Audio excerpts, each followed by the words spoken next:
El Evangelio cambia. El Evangelio Cambia realidades. Cambia El circunstancias. Evangelio cambia. cambia las vidas Para bien. y para siempre. Para siempre. El Evangelio cambia la tristeza, y la convierte en gozo. cambia las Las familias. comunidades. Está cambiando nuestra El nación. Evangelio Que está cambia. cambiando nuestra nación. La mayor experiencia del cambio para nuestra Venezuela. El cambio para nuestra Venezuela. El Evangelio cambia.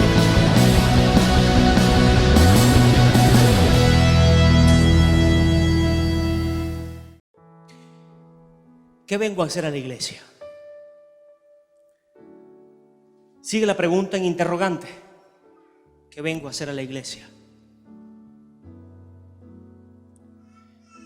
Y quiero continuar donde quedamos la vez pasada, en el pasaje del libro de Mateo.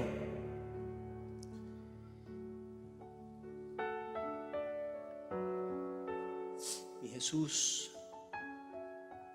No es Mateo.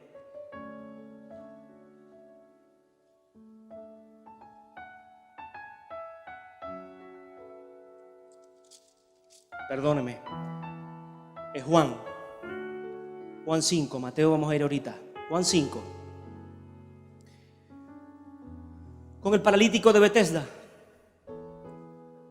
una persona que necesitaba un milagro, una persona que clamaba por un milagro, una persona que tenía una necesidad física, espiritual, mental, económica, social, como usted lo quiera ver o como usted lo pueda sentir hoy también.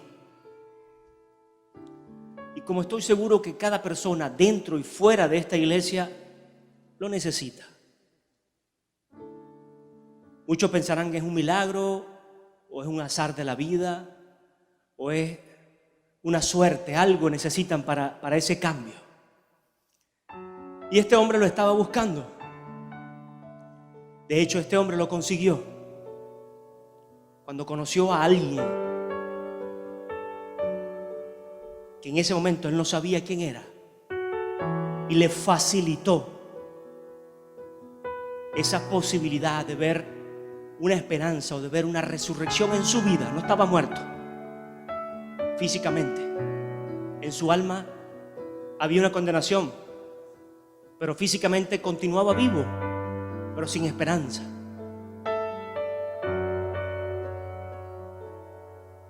Y llega Jesús a la escena sin decir nombres. Llega Jesús sin mucha ostentosidad,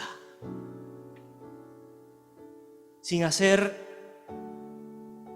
una extensión de su galardón, sin hacer un énfasis en la posición, en el propósito, en su llamado, en toda la majestuosidad que podía tener Jesús, o de la cual él podía gozar o jactarse.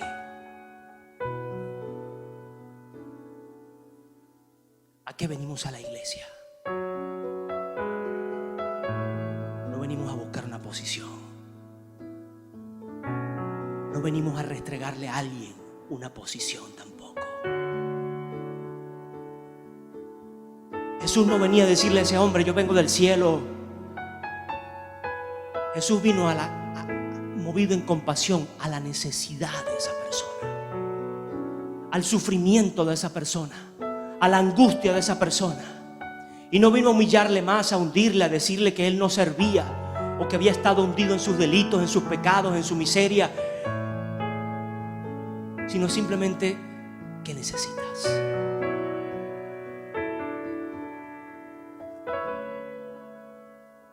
Este hombre, en su mismo clamor, iglesia,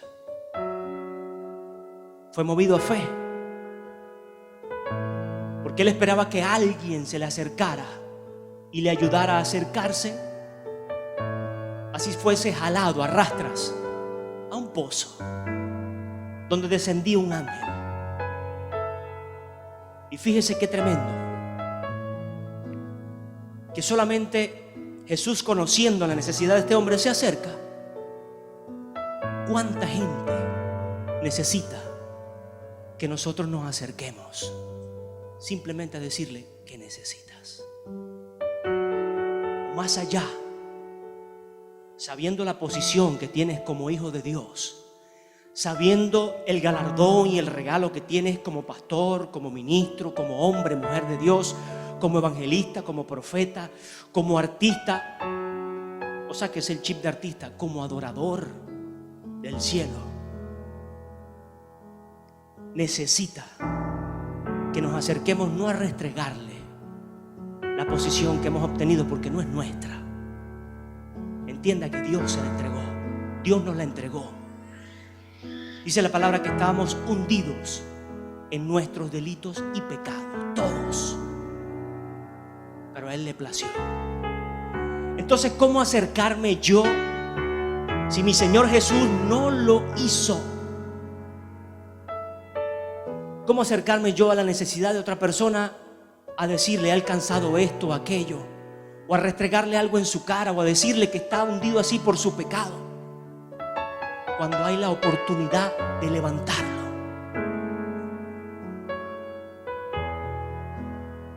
Entonces entiendo que yo vengo a conocer a Jesús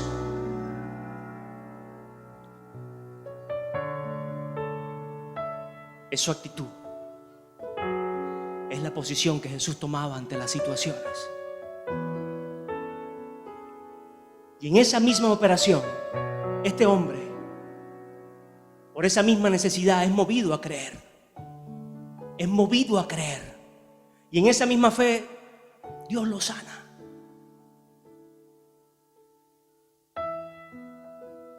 ¿Y a qué fue él a la iglesia? Él no sabía ni quién se le había acercado. Él solo sabía que había sido un canal para sanarlo. En el 12 dice: entonces le preguntaron los fariseos, los averiguadores, los religiosos: ¿quién es el que te dijo, toma tu camilla y anda? Pero el que había sido sanado no sabía quién era, porque Jesús se había apartado de la gente que estaba en aquel lugar. Después lo halló Jesús en el templo y le dijo: mira, has sido sanado, no peques más. Fíjese qué poderoso. Jesús no le dijo: eres un pecador y por eso estás ahí postrado. Jesús no le dijo: tu pasado, tus padres, la maldición de tus padres te tienen allí postrado. Porque conocía el corazón del hombre, sabía. Es más, usted no tiene que conocer el corazón del hombre. Usted sabe que esa persona está en miseria. Usted sabe que esa persona está en necesidad. Usted sabe que esa persona está en angustia. Usted sabe que esa persona, esa familia, ese esposo, esa esposa, esa gente fuera de la iglesia están en el peor momento de su vida. Y cuando usted llega, usted y yo llegamos, no necesita una patada en la cabeza para hundirse más. Jesús lo rescata del hoyo, el Padre lo sana, y el hombre, movido en la misma fe, porque había escuchado que Dios estaba en la iglesia, porque había escuchado que de alguna u otra forma la iglesia, el templo, el lujoso templo, moraba Dios.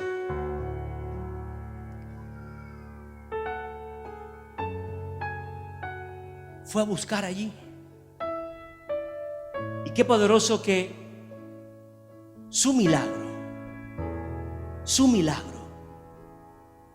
le llevó a conocer a Jesús.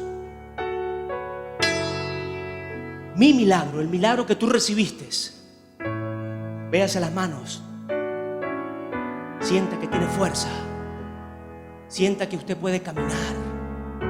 Dele gracias a Dios porque está vivo hoy. Porque el milagro más grande es tener vida. El milagro más grande es tener la oportunidad de creer, de confiar, de levantarse hoy y tener una iglesia donde correr. Tener una iglesia que se hable y se levante a Jesús. Y que tengamos la expectativa más grande de encontrarlo a Él aquí. No por un hombre, sino por la revelación de un pueblo. Por la actitud de un pueblo. por la demanda de un pueblo. Ya le voy a explicar.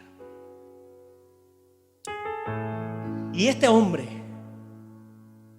se preguntaría en el caminar: ¿qué voy a hacer yo a esa iglesia si ya recibí mi milagro? Tenía 38 años postrado. ¿Usted puede creer eso? Que el hombre fue a la iglesia, no se fue al bar, no se fue de farra, no se fue de rumba, no se fue de tantas cosas que usted y yo nos hubiéramos ido si hubiéramos estado 38 años postrados. Jóvenes aquí que ni siquiera llegan a la mitad de esa edad y ya piensan o quieren comerse el mundo. Y este hombre, después de estar en esa condición, siente la profunda necesidad y entiende que su milagro no es la salvación. Entienda usted hoy que el milagro que ha recibido no es la salvación, o no es lo que lo va a salvar, perdone. Ese milagro no es lo que lo va a salvar. Lo que nos va a salvar es que ese milagro me mueva ahora a conocer al hacedor de milagros, a conocer al Rey de Reyes y al Señor de Señores. Y este hombre llegó al templo y dice la palabra que conoció a Jesús y salió de allí, de ese lugar, y le dijo a la religión, a los religiosos: ya sé quién me sanó, ya sé quién me libertó. Yo quisiera entender y saber que aquí hay gente que ha recibido su milagro y puede levantarse y decir a los religiosos: ya sé quién me sanó, ya sé quién me libertó. No fue ni siquiera un pacto de dinero, no fue ni siquiera un caminar de rodillas o hacer esto o aquello. Es simplemente mi fe en Jesús, es simplemente rendir mis pies. Y Él mismo me dijo: levántate ahora, pon tu mirada en mí, no peques más. Ahí sí nos recuerda: no peques más, no vuelvas a tus delitos y tus pecados, no vuelvas atrás.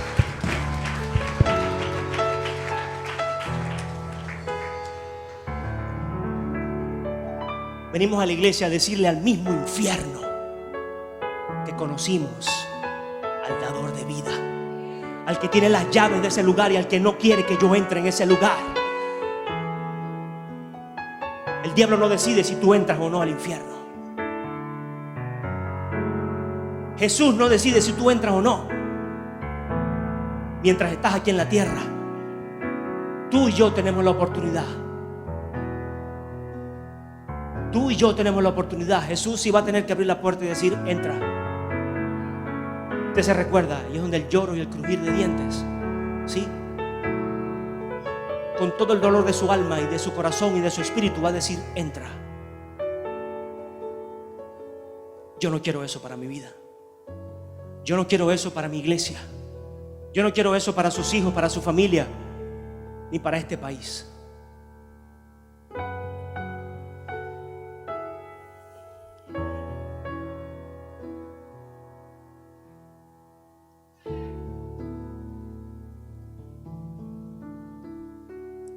Entonces me muevo a que mi iglesia,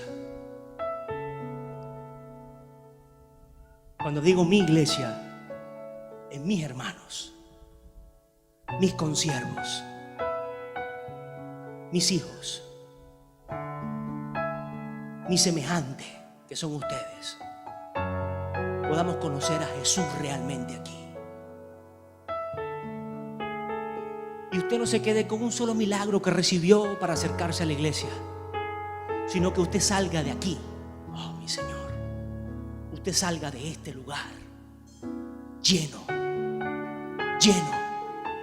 lleno de aquel que puede vencer la adversidad, lleno de aquel que le puede sustentar en medio de la crisis, lleno de aquel que le puede dar la solución, la sabiduría, el entendimiento, la capacidad para derrotar la situación en su hogar, para derrotar ese conflicto con sus hijos, con su esposo o su esposa, para derrotar esta posición adversa del país. Hablábamos de la parábola y dice que el reino de los cielos es semejante. Se recuerda, ¿verdad? Allí en Mateo.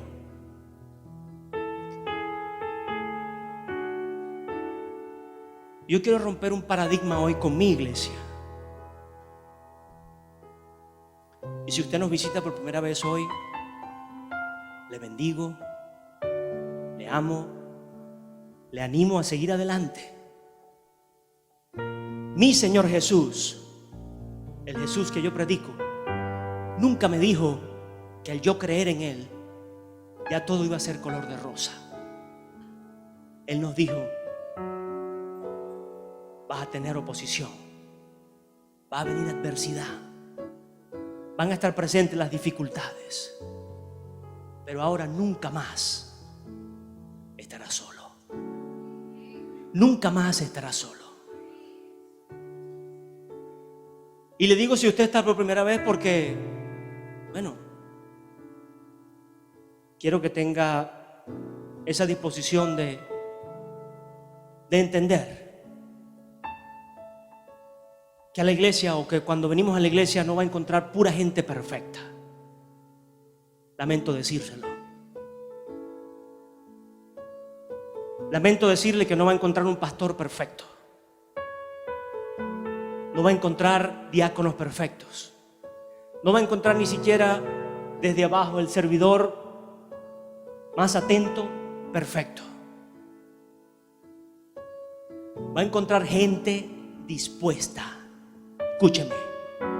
Gente dispuesta a amarle a pesar de todas las imperfecciones. Oh, mi Jesús. Qué gran diferencia. Va a encontrar gente que entendió que Jesús me amó primero, a pesar de que yo estaba muerto, hundido en mis delitos y pecados.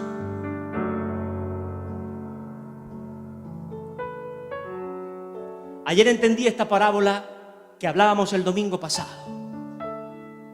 Ayer entendí, y usted quiero ahora que se centre en esa parábola. Fíjese, aquí no está hablando específicamente de que Dios entregó dones a las personas. Y usted y yo lo podemos tomar desde ese punto. Dios nos entregó un don, 2, 3, 5 a cada uno, ¿sí? Una responsabilidad. Pero aquí estaba hablando de que un siervo conocía al Señor, que era un señor de aquí de la tierra, que era un empresario, y conocía que este empresario tenía una mala reputación. Es más, si él dice que lo conocía es porque lo había vivido, lo había palpado. Piénselo así o véalo así. Pero ¿qué va a demandar el Señor ahora de mí? Porque escuche, fíjese la posición de este señor que este hombre quería que era malo o sabía que era malo y por el cual no quiso hacer nada entonces, sino que enterró ese dinero. Entendamos ahora desde esta posición el daño que podemos hacer por nuestra mala actitud, por nuestro mal liderazgo, por nuestros malos consejos, por nuestra mala reputación. Usted y yo podemos estar matando gente, o usted y yo podemos estar dañando gente, permitiendo que gente no crezca. Y ahora sí le hablo con base al que viene por primera vez. Usted no llegó al paraíso, vamos en busca del paraíso. ¿Pero qué? En el cielo, no. Establecer el paraíso aquí en la tierra. Porque hay gente que está dispuesta a reconocer los errores, a decirle a Jesús: Señor, quiero conocerte. Que Jesús nos diga: levántate, yo te limpio, yo te lavo y ahora no peques más. Y que en ese mismo reconocer ahora vamos a caminar en santidad y vamos a caminar en amarnos, en respetarnos, en bendecirnos, no en humillarnos. Amén. Oh, mi Jesús.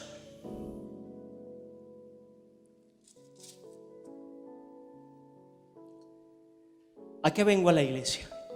Vaya conmigo al libro de Hechos. En Hechos, el libro de Hechos.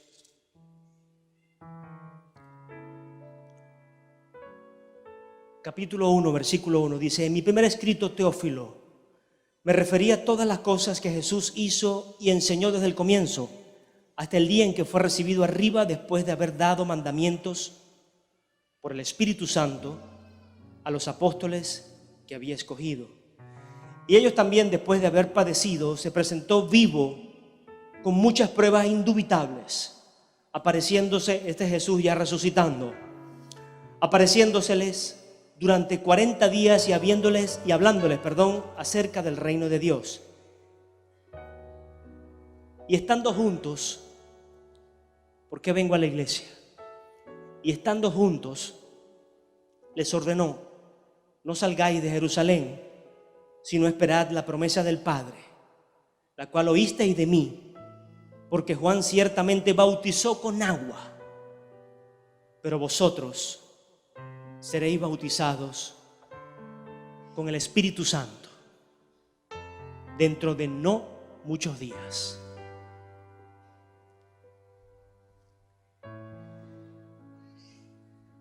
Entonces los que se habían reunido le preguntaron diciendo: Señor, ¿restaurarás el reino a Israel en este tiempo? Y les dijo: no os toca a vosotros saber los tiempos o las ocasiones que el Padre puso en su sola potestad.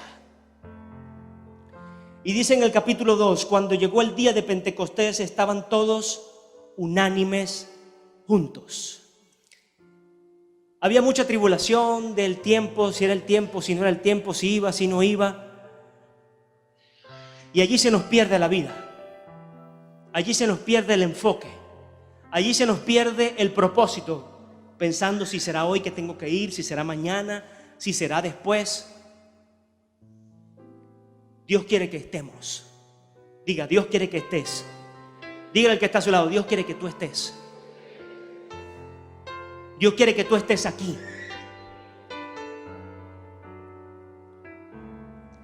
Y dice: cuando llegó el día de Pentecostés, estaban todos unánimes juntos. Y de repente vino del cielo un estruendo como de un viento recio que soplaba, el cual llenó toda la casa donde estaban. Y se les aparecieron lenguas repartidas como de fuego, asentándose sobre cada uno de ellos. Todos fueron llenos del Espíritu Santo y comenzaron a hablar en otras lenguas, según el Espíritu les daba que hablasen, que hablaran.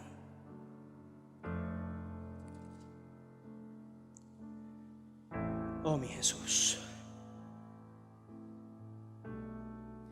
En el primer discurso de Pedro, en Hechos 2, 24, dice: y Dios levantó sueltos los dolores de la muerte, por cuanto es imposible que fuera retenido por ella. Pues David dice de él: veía al Señor siempre delante de mí, porque está a mi diestra. No seré conmovido, decía el rey David, por lo cual mi corazón se alegró y se gozó mi lengua, y aunque mi carne descansará en esperanza, porque no dejarás mi alma en el Hades, ni permitirás que tu santo vea corrupción. Me hiciste conocer los caminos de la vida, me llenarás de gozo con tu presencia, Señor.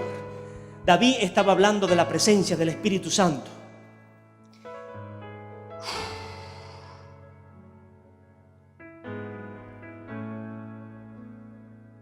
Venimos con aflicciones, iglesia. Venimos con dificultades. Venimos a raíz de un milagro que vimos en la calle. Queremos conocer a Jesús aquí. Y este mismo Jesús nos dijo: es necesario que yo vaya con mi Padre, pero no estarán solos. El Consolador. Pedro le hablaba a un pueblo y les decía: ustedes mataron al Cristo, del cual David hablaba y reconocía como su Señor, como el Mesías. Ustedes lo mataron. Pero hoy no vine aquí sino a decirles que ese Cristo resucitó y que Él dejó ahora consuelo para cada uno de nosotros, de que aunque estábamos muertos en nuestros delitos y pecados, su presencia viene a decirles hoy que no importa el pasado. Su presencia viene a decirles hoy que no importa. Sí, que no importa ya ese conflicto, ese pecado, ese dolor, esa angustia que causaste o que te han causado, esa doble vida que has llevado, esa doble insistencia por pecar, ese doble ánimo por servir, esa doble o esa dualidad para llevar las cosas de Dios. Jesús estaba hablando de que cosas mayores que yo harán, porque yo voy al Padre ahora a interceder por ustedes, a pedirle sabiduría y a formar hogar y morada para cada uno de ustedes. Pero dejo aquí al Consolador, dejo aquí al que les va a decir: levántate, hay consuelo para ti, hay esperanza para ti, iglesia. Al que viene a decirle, al mismo Judas que puede estar en el corazón de cada uno de nosotros. Sí, puede haber un Judas aquí que quiere matar a Jesús, que quiere matar a ese Dios vivo y real en el cual tú has creído, al cual tú has servido por mucho tiempo. Pero siempre está ese espíritu que va en contra de la voluntad de Jesús. Mi Espíritu Santo viene a decirte hoy, dice el Señor, que hay consuelo y esperanza para ti. Y así como un pueblo donde más de 3,000 que habían crucificado a Jesús pudieron ser consolados, pudieron ser llenos de su presencia, pudieron presenciar la visitación para hablar no solo en lenguas. Dice la palabra que hablaron en otras lenguas, y toda la multitud de diferentes naciones, de diferentes razas, de diferentes credos, de diferentes idiomas podían entender, porque esta gente estaba hablando de la gloria de Dios, porque estaban llenos del Espíritu Santo. Entonces vengo a conocer a Jesús, vengo a sumergirme ya no en un pozo, en un río, en una batea de agua. Vengo a sumergirme en conocer la voluntad de Jesús, en conocer su palabra, en conocer cómo Él caminó. Ese es el bautismo en Jesús. El cada día humillarme yo y que crezca Él. El cada día menguar yo y que crezca Él.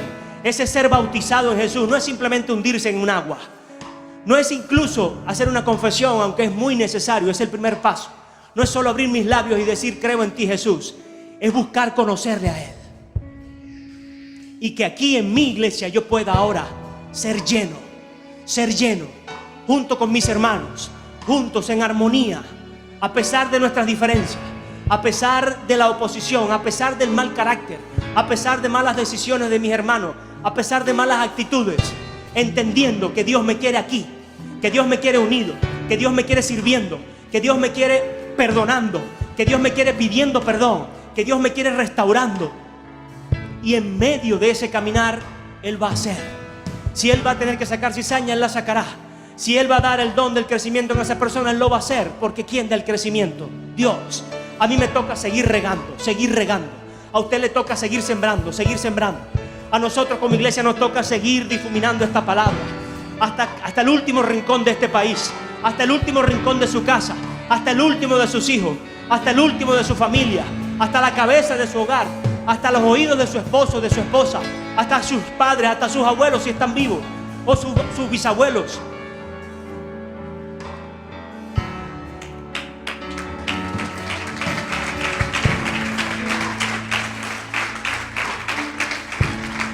Ayer el líder Antonio hablaba de que él le tocó y le ha tocado sentarse con el PRAN, ganarse el PRAN para Dios, para que sea el mismo Satanás trabajando. No es que el tipo sea Satanás, lo que opera, para que lo mismo que opera en contra del reino trabaje a favor del reino, y permita que el evangelismo, el verdadero evangelio que permite la transformación del hombre a través de la predicación de Jesucristo, entre a un lugar donde se había olvidado Dios, como son las cárceles. Entra a un lugar donde se había olvidado Dios, como es la televisión. Entra a un lugar donde se había olvidado Dios, como es las radios. Entra a un lugar donde se había olvidado a Dios, como es la playa, como es el río, como es un lugar de esparcimiento, como es una misma discoteca. Y pueda alguien con el Espíritu Santo, lleno de la voluntad del cielo, lleno del don y la gracia de Dios, entrar y no ser dañado por esa posición, No ser dañado por lo que esté operando en ese lugar. No ser dañado, sino ser de bendición. Y no es que como decía el líder, se pone a enrollar porros con el pran o se pone a cargarle las armas. No. Se muestra como un hombre de Dios, firme, con propósito, con amor, con justicia, con revelación del cielo de lo que viene a hacer, de que no viene a jugar, de que no viene a llenarse, ni a llenar sus bolsillos, ni a acomodarse, ni a buscar una vida fácil, sino que viene a hacer la voluntad de Dios. Y en medio de esa obediencia, por hacer la voluntad de Dios, que el reino de los cielos sea establecido en ese lugar. Y que más de 250 presos puedan soltar sus armas y arrodillarse a llorar, entendiendo que en la presencia del Espíritu Santo hay consuelo. Que aunque estaban muertos en delitos y pecados, ahora hay esperanza. Que aunque estábamos hundidos en nuestros problemas y conflictos en la casa, en el trabajo, hay esperanza ahora. Que aunque hicimos mucho daño en el pasado a otros, hoy hay esperanza para mí. Porque el Señor dice: hay consuelo para ti, iglesia. Con la presencia de mi Santo Espíritu hay consuelo para ti, iglesia. Iglesia, iglesia, levántate. No sigamos viendo el pasado como lo que escribe nuestro futuro. Ahora Dios quiere derramar su Santo Espíritu para que tú y yo podamos dejar atrás el pasado y levantarnos hoy a decirle: Señor, yo quiero esa esperanza en mi vida. Señor, yo quiero ser lleno de esa esperanza. No para un momento, no para un solo sacudimiento y salir por esa puerta igual, no. Ni siquiera incluso para hablar lenguas aquí y que venga alguien y le interprete y sea la profecía del momento. Ni siquiera. Fíjese qué poderoso dice. Usted va a buscar ese pasaje. Que hablaban otras lenguas, que daban gloria a Dios, que daban gloria a Dios. Y todos los que estaban alrededor las entendían. Nos va a tocar meternos en charcos. Nos va a tocar meternos en cárceles. Nos va a tocar meternos en discotecas donde no nos gusta, donde no nos agrada, donde nos va a tocar trabajar con gente que no me cae, que no la paso, pero bueno, ni con agua, que es lo que más me gusta, o con un buen refresco, ni con eso la pasas. Y te va a tocar trabajar con esa persona para que el reino de los cielos sea exaltado, para que el reino de los cielos sea establecido. Y allí en ese momento vas a conocer la presencia del Espíritu Santo, que va a traer consuelo a tu vida, que va a estar diciéndote: hijo, en ti, oh mi Jesús. Jesús, en medio de la obediencia, Dios le dijo: este es mi hijo amado, en quien tengo complacencia. Iglesia, el Espíritu Santo, Dios te está diciendo: esta es mi iglesia amada, estos son mis hijos amados, en quien puedo tener complacencia. Que a pesar de todo lo que ven, que a pesar de la adversidad, que a pesar de esto, de aquello, del mismo pastor, de lo que sea, están haciendo mi voluntad. Oh mi Señor.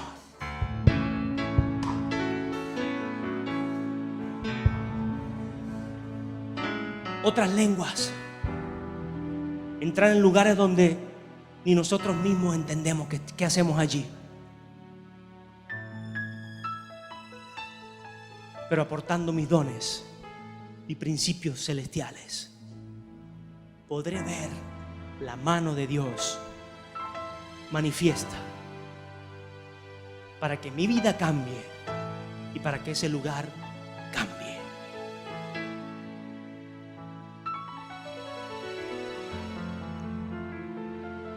Si toda la iglesia se levanta aquí adentro con esa actitud y la llevamos allá afuera, oh, mi Señor, no solo esta iglesia, la iglesia de Jesucristo, los pastores, si dejamos a un lado muchas veces nuestro orgullo, y podemos morir por servicio al reino de los cielos, estaremos hablando otras lenguas que dan gloria a Dios. Estaremos hablando lenguas celestiales que dan gloria a Dios. Y la gente, dice la palabra, que os conocerán no por los milagros y las señales que puedan hacer, sino por el amor que manifiesten los unos por los otros. Y conocerán esta iglesia por el amor que se manifiestan los unos por los otros. Póngase sobre sus pies, mis hijos.